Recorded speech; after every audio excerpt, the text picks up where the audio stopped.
What's up, guys? I just completed Ironman Ottawa as my first triathlon in under 12 hours, and here's the play-by-play. So in the morning of, I planned to get to the swim start about an hour and a half before we were supposed to depart. However, low-key, I actually slept through my alarm. So what happened? It wasn't the snooze, it was the volume.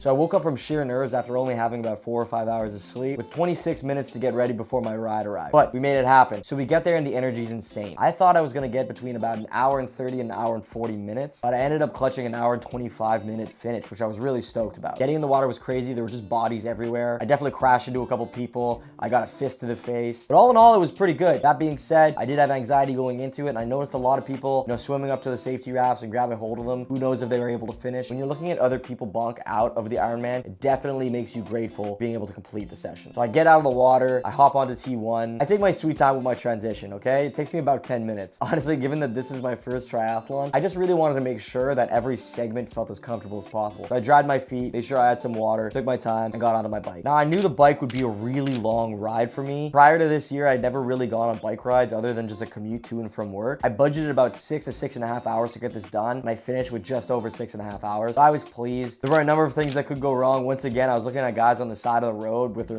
hands clasped behind their head, looking at their bikes that were broken. I don't know if there were crashes. There was a lot going on. So I was just stoked to get back, finish it all in one piece. I'm happy to share that I did not, in fact, pee myself while riding the bike, though this was recommended to me by a number of people. There was one stop that I had to make where I found a porta potty that wasn't even a part of the Ironman, that was just on the side of the road. So I darted off, I got to it, I opened my tri-suit, my nutrition just flew everywhere, and I was able to pee just in time. It was literally like a photo finish. Anyways, I get off the bike and get into T2, and it's chill. Again, I take my sweet time. I think I actually took 12 minutes on this transition, which a lot of people get this done in like 3 minutes. So I took my time. It was fine. My foot felt like it might have been broken for being in my riding shoes for that long. Got my running shoes on. I just flew out. And very quickly, I realized that my feet felt completely fine. So I came out of there running at like a 4:40, and I was able to keep that pace up for a very long time. As I was running this, it became clear that my goal for a 3:30 marathon was definitely within my grasp. I just focused on playing it more safe and making sure that I kept an average pace of under 5 minutes per kilometer. While running this marathon, I probably had like 12 Morton gels. I was just dummying them back to back to back, and it kept me going. 2 bathroom breaks on the run, and the last 10K was heroin. But we got the job done. I felt a wave of emotion coming over me as I was approaching the finish. I've done a lot of competitions, I've done a lot of races, but I've never really invested this many training hours for one single event. With bodybuilding, sure, you can prepare for a year, but you're working out like 8 hours a week. My life was really on hold while I was doing this. And as I was approaching the finish, I was just getting flashes of, my first time in the pool, the friends that have helped me along the way, getting my new bike, being without a bike, running in the winter, trying to nail a sub 3 hour marathon while I'm training for this Ironman. It was just so much going through me, and I just felt so emotional. And then when I finally saw the finish line, it just all made sense. And I just feel a tremendous amount of gratitude and a tremendous amount of respect for everyone who practices this sport. Friends and family waiting for me. It was fucking gorgeous. And honestly, after it all, I just wanted to go home. But that's the play-by-play. Ironman Ottawa, you were great. Oh, while I was on the run, it was absolutely pouring rain, and I stepped into a crack in the road, and my ankle completely twisted. And this was there was probably only about 8 kilometers left in this run, and I knew that I was gonna nail a sub 3:30 run.